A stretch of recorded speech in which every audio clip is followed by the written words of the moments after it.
वाले हैं उनके ऊपर एफआईआर हुआ है। हमने सुना कि जो लोग रुपया गिन रहे थे काउंटर, उनके ऊपर एफआईआर हो गया। वो उनका क्या मतलब है? वो तो नोट को सीधा करके उसको थक्की लगाते थे, थक्की लगा के उसको गिन के बंडल बनाते थे, रबर बैंड लगाते थे। उसके बाद जो चोरी होती थी उसके बारे में बताओ ना। और जो चोर होता है ना, उस चोर का भी अपना कैलिबर होता है। जो ये नोट को सही करके और थक्की लगा करके गिनने वाला है, वो अगर चुराएगा भी कितना चुराएगा? 10-20 नोट चुरा लेगा। जो बड़ी चोरी है वो तो बड़े लोग करते हैं, उस बारे में क्या है? उस बारे में तो कोई एफआईआर ही नहीं है। 8 लोगों पर एफआईआर हो गई है, जब तक आएगा नाम। हाँ, वही तो कह रहे हैं कि 8 लोगों का एफआईआर हो गया। वो केवल गिनने वालों के ऊपर हो गया। जो गिनवा रहा था और कहाँ भेजना है कितना तय कर रहा था, उसका कहाँ नाम आया? अभी सरकार तो कह रही है कि विपक्ष मुद्दा उठा रहा है। अरे भाई, मुद्दा है तो उठा रहा है। कोई अपने घर से बनावटी मुद्दा है? आखिर आपने इतनी जांच के बाद पहले ही दिन एफआईआर करनी चाहिए थी। अज्ञात लोगों के नाम कर देते, लेकिन एफआईआर तो होती। लेकिन आपने एफआईआर नहीं किया। आखिर जांच के बाद आपको कहीं ना कहीं एफआईआर करनी पड़ रही है ना। तो विपक्ष जो है कोई अपने घर से कल्पना करके मुद्दा उठा रहा है, जब उसको पूरा मौका आपके लोगों ने दिया है तब उठा रहा है। विपक्ष का काम है कि अगर कहीं गड़बड़ी हो रही है तो उसको रेखांकित करे।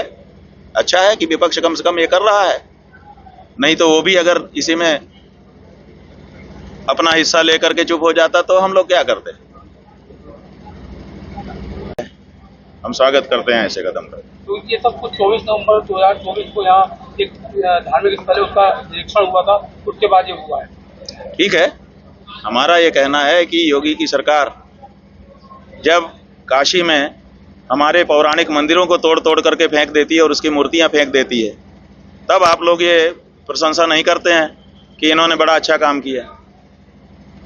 संभल में चूंकि मुसलमानों के कब्जे में है, तो मुसलमानों के कब्जे वाली चीज को आप निकाल करके कह रहे हैं कि हम बड़े तीर्थ के हिमायती हैं। और जो काशी में जो हिंदुओं के ही कब्जे में था, किसी मुसलमान का कब्जा नहीं था, वहां पे आपने मंदिरों को तोड़ तोड़ करके और मूर्तियों को तोड़ तोड़ करके नाले में फेंक दिया।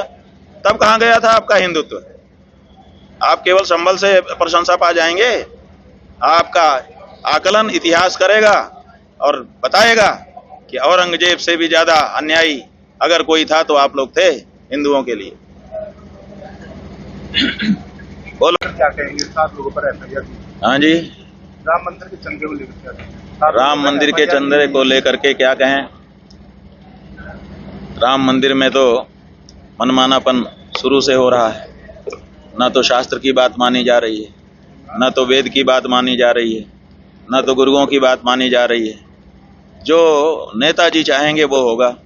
तो नेताजी ने जिन जिन को चाहा कि ये लोग ट्रस्टी बन के वहाँ बैठे हैं और हमारी ओर से मैनेजमेंट संभालें, साधु संतों को तो दूर कर दिया गया, पंडित पुजारियों को उसमें रखा नहीं गया, तो उनके कार्यकर्ताओं का ट्रस्ट बनाया गया।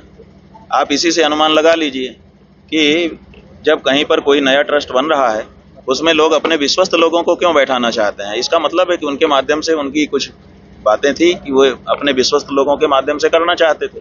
अगर सब कुछ फेयर करना था तो 4 शंकराचार्य और रामानंदाचार्य और दूसरे जो आचार्य थे वो क्या गड़बड़ थे? उन्हीं का ट्रस्ट बना देते कि भाई साधु संत आचार्य गण आप मिलकर के ट्रस्ट बनाइए, मंदिर बनाइए। लेकिन अपने खास खास कार्यकर्ताओं को वहां पे बैठाने का मतलब ही था कि शुरुआत में नियत ही थी कि अपने खास लोगों को बैठा के हम चोरी करेंगे। तो वो हो रही है। संभल आए हैं, क्या प्रायोजन है? इस समय बंधुओं हम गविष्ठी यात्रा पर हैं। गौ माता के प्राण और उनकी प्रतिष्ठा की रक्षा के लिए 3 मई को गोरखपुर से चलकर विभिन्न विधानसभा क्षेत्रों में होते हुए लगभग 170 से अधिक विधानसभा क्षेत्रों में जाकर के अब संभल विधानसभा क्षेत्र में हम आए हैं। प्रत्येक विधानसभा में वहां के मतदाता बंधुओं से संवाद स्थापित करते हुए इस आने वाले चुनाव में गौ माता की रक्षा के लिए अपना वोट रिजर्व करने के लिए हम उनको प्रेरित कर रहे हैं और लोग संकल्पबद्ध हो रहे हैं। यही काम संभल में भी अभी जनता के साथ हुआ है। यहाँ पर भी लोगों ने बड़ी संख्या में गौ माता की रक्षा के लिए ही आने वाले चुनाव में वोट देने का संकल्प लिया है। हाँ जी, ये तो यात्रा कर रहे हैं आप और 27 में चुनाव है, तो इसे छोड़ के कहीं राजनीतिक लाभ देने के लिए किसी को तो नहीं कर रहा? ऐसा है कि राजनीतिक लाभ किसी को लेना हो तो ले ले, जब नदी बहती है तो ये थोड़े रोकती है कि कोई पानी मत भर लो, राजनीतिक लाभ ले लो ना। हम कहते हैं भाजपा हमारी इस यात्रा का लाभ सबसे ज्यादा ले सकती है, वो गाय को राज्य माता घोषित करे और अभिनंदन प्राप्त करे, तो वो नहीं ले रहे हैं क्योंकि उनको राजनीतिक लाभ, वो सोचते हैं कि हम तो ईवीएम सेट करके कर लेंगे, यहाँ से जो स्लाटर हाउसों से चंदे का लाभ है वो पहले उठा लें, तो इसलिए वो नहीं ले रहे हैं। अगर कोई दूसरी पार्टी इसका राजनीतिक लाभ लेना चाहती तो हम मना कहाँ कर रहे हैं, लो, हर पार्टी लो, भाजपा भी लो, लेकिन लेने की गरज तो हो तुमको। वो अब इस स्थिति में चले गए हैं कि हम गाय काट काट के बिकवाएं, माहौल दें, उसके बाद भी हिंदू जनता के पास विकल्प क्या है। व्हाट्सएप यूनिवर्सिटी में घूम रहा है कि हिंदुओं के पास विकल्प क्या है, माने हम जो चाहेंगे वही करेंगे, फिर भी हिंदू हम ही को चुनेगा। तो हमारा ये कहना है कि ऐसा मत सोचिए, परमात्मा के सिवाय बाकी सबका विकल्प है, बड़े बड़े आए और चले गए, सबका विकल्प कोई ना कोई खड़ा हो गया। इसलिए तुम जैसे छद्मवादी हिंदुओं का सत्य सनातन धर्म विकल्प है, हम देंगे विकल्प। हम लोगों को प्रेरित कर रहे हैं, मतदाता को प्रेरित कर रहे हैं कि तुम सच्चे लोगों को वोट देने के लिए अपना वोट रिजर्व करो।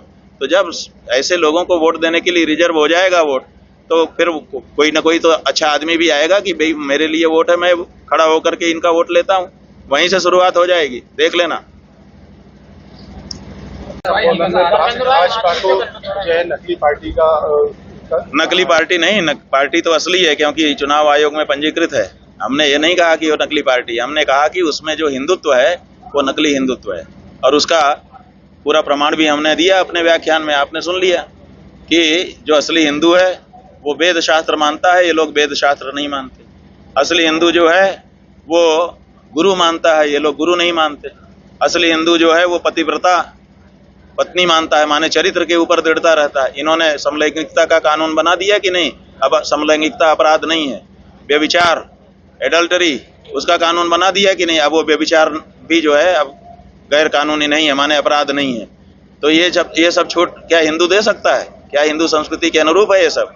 तो जब हमारे हिंदू संस्कृति के विपरीत आप एक के बाद एक काम करते चले जा रहे हैं तो हम आपको नकली हिंदू कह रहे हैं, क्योंकि आप नाम हिंदू का लेते हैं कि हम हिंदू पार्टी हैं, हिंदू पार्टी हैं। अरे आप तो वहीं नकली हो जाते हो जब आप चुनाव आयोग में जाके शपथ पत्र देते हो कि हम धर्मनिरपेक्ष पार्टी हैं, हमें पंजीकृत करिए, और जब पंजीकृत हो जाते हैं तो बाहर पब्लिक में आके कहते हैं हम हिंदू पार्टी हैं।